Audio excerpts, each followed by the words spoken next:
Welcome to the deep dive. You ever get that feeling? That sense that the way we live, this world obsessed with self, with reputation, with getting ahead, it just feels constantly chaotic.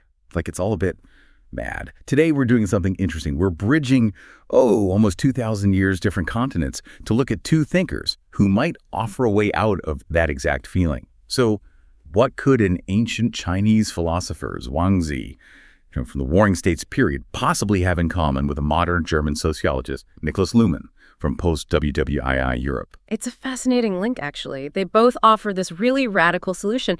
And maybe because it was so radical, both were seen as, unconventional, maybe even a bit nuts by people around them, because they just refused to put the human ego front and center. So our mission today, really, is to unpack this core idea that connects them. Decentralization. The sources we're looking at basically argue that the standard way, the centralized worldview focusing on your name, your gain, your status, that's fundamentally a setup for conflict. It's what some might call a state of inauthentic existence.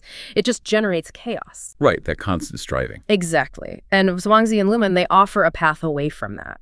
By dissolving that self-centered core, they guide us towards this deeply liberating kind of decentralized view. They saw it as the only way to find maybe true, authentic freedom. Okay, let's dig into that. Why were they seen as so out there?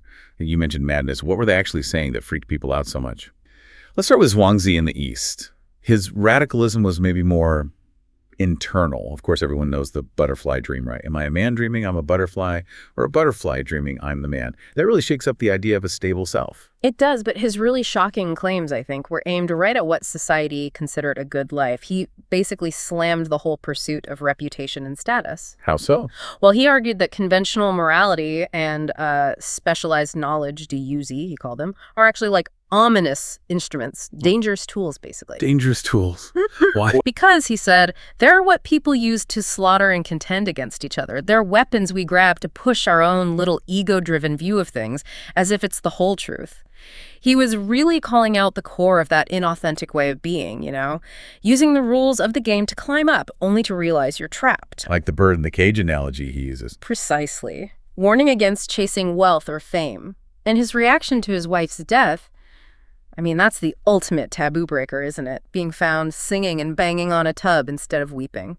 Yeah, that always struck me. Is that profound detachment, or is it just cold?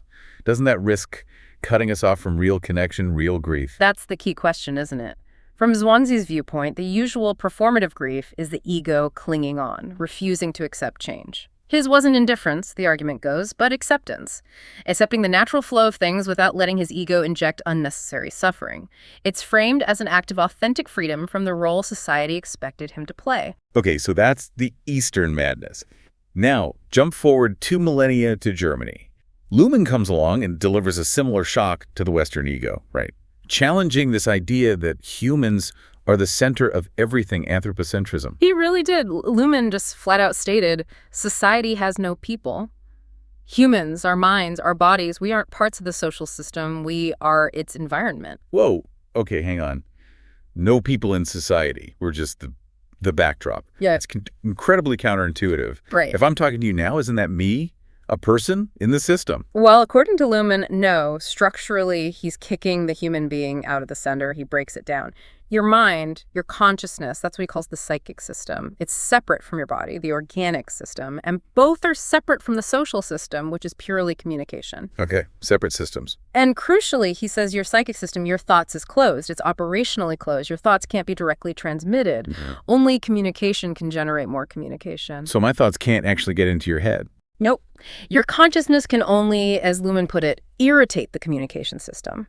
It can prompt a response, like a stone hitting water creates ripples, but it doesn't transfer the stoneness itself.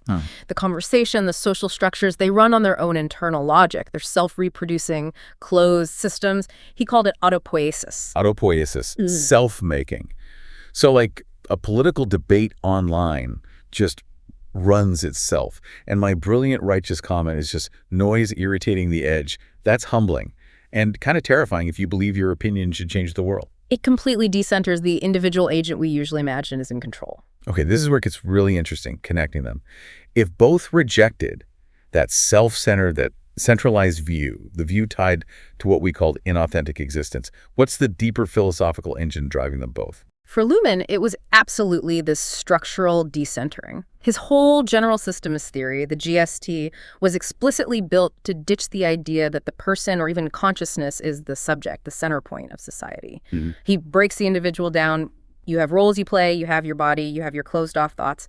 And the implication is huge. The individual becomes just the environment for the social system. The focus shifts completely from the central actor, the I, to the decentralized operation of communication itself. Luhmann showing that even the most powerful CEO or president isn't the core element. They're just a very influential part of the environment for a system that runs on communication, not on human will. Right. And Zhuangzi gets to almost the exact same place, but from the inside out. If Luhmann decenters society structurally, Zhuangzi gives us the inner path to freedom, the path to becoming this true man, the Zen Ren.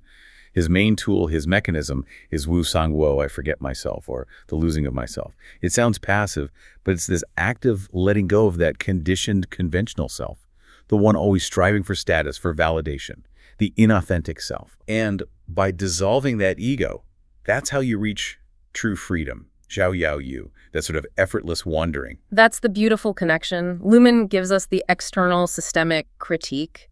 Your ego isn't the center of the social world.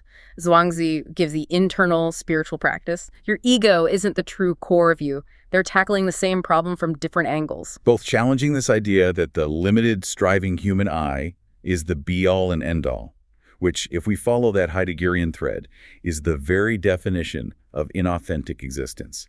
That constant striving is what makes the world feel mad. And its dissolution, the decentralization, is what opens up the possibility of the authentic perspective. That's the madness they represent, madness only from the viewpoint of the trapped ego.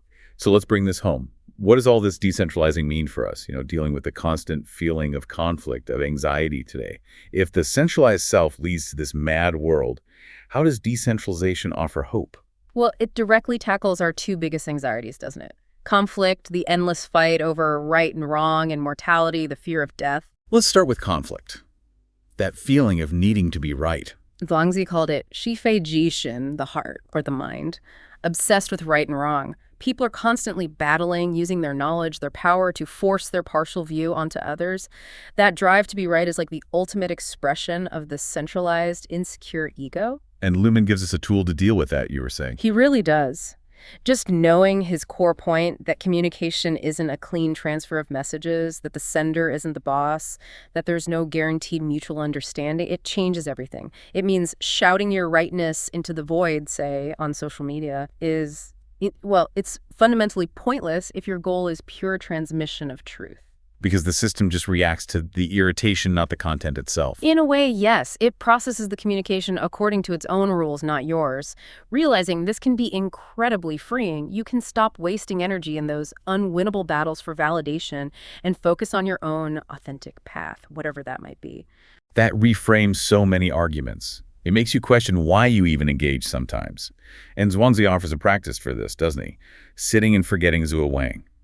It sounds intense. Yeah. Dropping the limbs, dismissing the senses, leaving the body, and discarding knowledge.